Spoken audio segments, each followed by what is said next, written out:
Many thanks for tuning in, folks. Red Turtle Gaming back with another video. As ever, I do hope you guys are well and keeping safe. Now in this video, guys, we're gonna cover the Nightmare Godfall 125 dungeon. But before we get started, make sure you do the full shebang, alright? Hit that like, smash that subscribe button, and turn your notification bells on so you know when I'm uploading new content as well as when I'm live streaming. A huge shout out to all our channel members so far, Poggy, Cassia, and Willie. Guys, really thank you for being a part of this channel. And if you want to join in and support this channel as well, the link is on the description below. Okay, 125 dungeon, let's break him down. First boss is Blood Boiler Odro. Now he's very simple, very easy boss to tackle. Just avoid the red marks and you'll be fine, absolutely fine. All you need to do is just watch out for those. He's got 2 immune phases where he grows. Apparently he gets stronger every time he goes immune.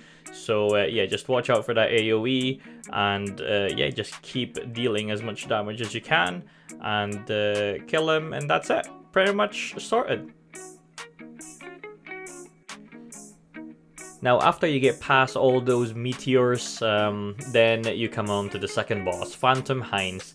Now we've seen a similar boss before, but this particular boss uses a different sort of mechanics. It has a 2-phase sort of area damage. I mean, it's not much of a big deal unless you get caught up with those skills, but all you need to do really is deal as much damage as you can and avoid all these area damage.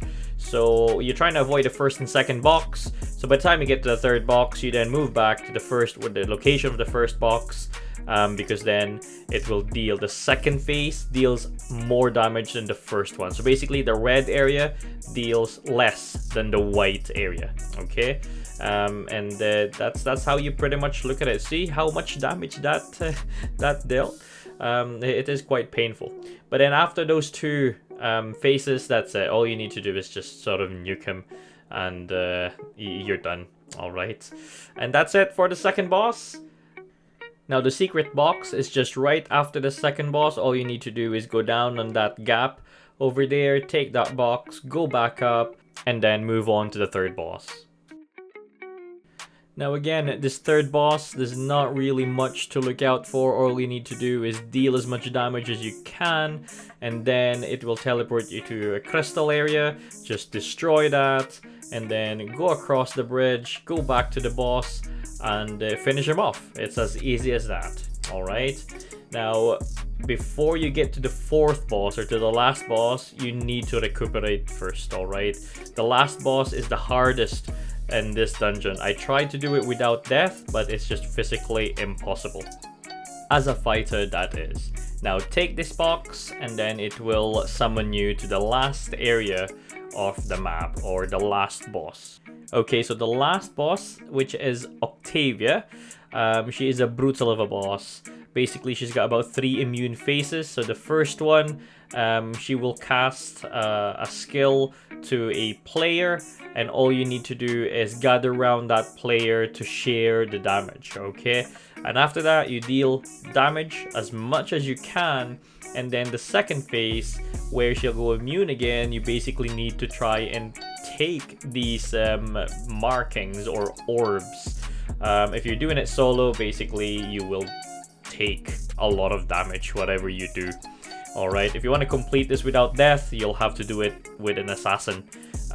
Basically, you just need to time your crystal well. Now, as you can see, that's the third phase where she goes immune again, but this time she gets a red wing, which means you need to go into that red area or that red circle. So at this phase, basically the tactic or the mechanic is whatever the wing color is, that's the area that you need to be in. However, it doesn't do much really.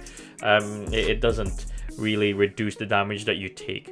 There we go, 4th immune phase, and again back onto that sort of orb destroying mechanism. And yeah, as a fighter, I can only do my transformation once during this dungeon, and yeah, it is quite difficult to do it without death. And you'll see it here, I will die. This will be about the 5th time she'll go immune, and this time again, look at the wing becomes green. You go into the green area. That's technically or should reduce the damage that you receive, but it doesn't make any difference at all whatsoever. All right. But like I said, in here, if you want to complete it without death, use an assassin, time your crystal coffin well and your EX skill, the one that gets you immune to any damage, and you'll be able to complete it. Now at this point, when you die, just sort of recover first before you start moving, and then just kill him, or kill her I should say. Alright, and then that should do it. That should finish off this dungeon. I only died once in this as a fighter, which I thought was quite good. Alright, so there you have it, guys. 125 dungeon boss breakdown done. So hopefully you guys enjoy this, and hopefully this is useful. I know it's quite late for some, but for those that are about to reach 125, here is how you do the 125 dungeon. Alright, make sure you give this video a thumbs up, and that's all from me, Red Turtle Gaming, out!